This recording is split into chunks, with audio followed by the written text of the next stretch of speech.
I have doubt. I heard the hadith that whoever dies on Tawheed will enter Jannah.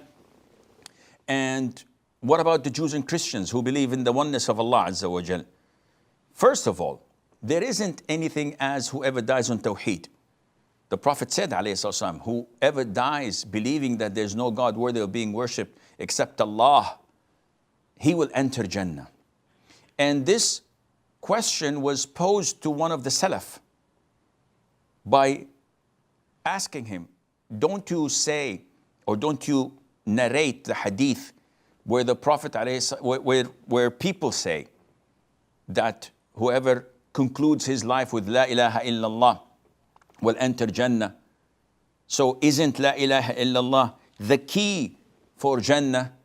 And he said, yes, this is true. But each key has grooves in it, what we call in Arabic teeth. So if you bring me a key without grooves, it's a piece of metal. It will not open anything. The grooves of it would be prayer, fasting, and the whole rituals of Islam.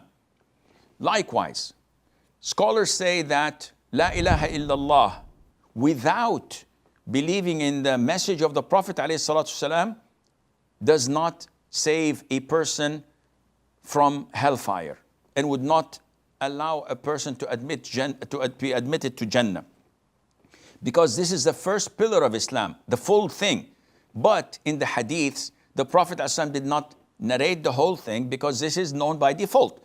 So if you say La ilaha illallah and you die, but you don't believe in the messenger of Allah, Prophet Muhammad ﷺ, you will go to hell for eternity.